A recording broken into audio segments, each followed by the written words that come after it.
Yay! Tringo!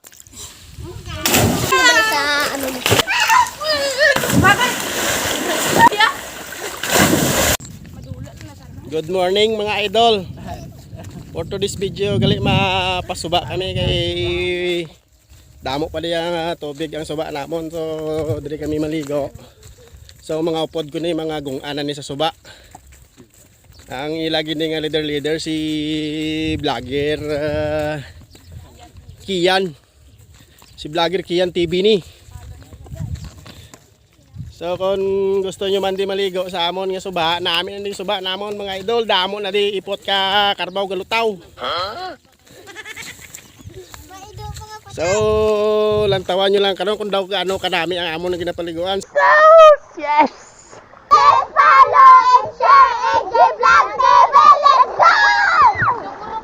Sari kami subong sa tram na idol. Sari pagid may nag-apas pagid yung mga dalaga. Oh wow, sis di po tara mo ning matubog karon sa tulugban sa karbaw.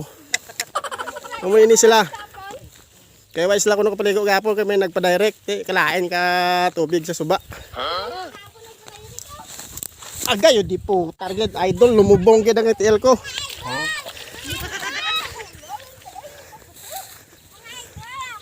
So updan nyo kami mga idol. So tara. Amo ning dahilan kagapon nga awas sila kapaligo ho. Kaya nagpa-direct ko no di si kasi di tram nang gani. Ha? So di tram nan pe. Padoy. Kay Padoy. Isubong hindi na gid sila yung mapungga niya. Maligo na gid niya mga ano. Mga gungan sa Solidom.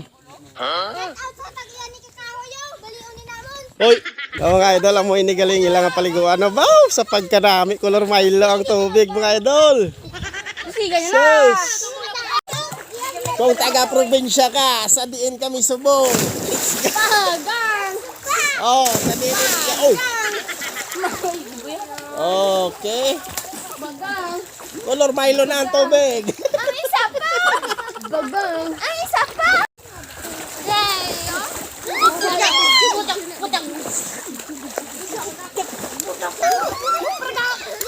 Kanada malangoy ito pa kadto dali malangoy dali langoy tanan.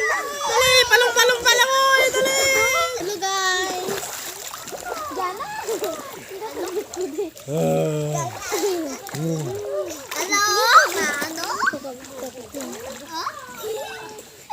Hi guys, please support EJ Vlog TV, follow and share. Let's go. 1, 2, 3, go. Let's support EJ Vlog TV, follow and share. Na kami guys. Na kami kay sobrahan na sila kapaligo. Palangitong nang ilang mga bibig ka pinaligo ay sa Suba Falls. Guys, please support EJ Vlog TV, follow and share. Let's go.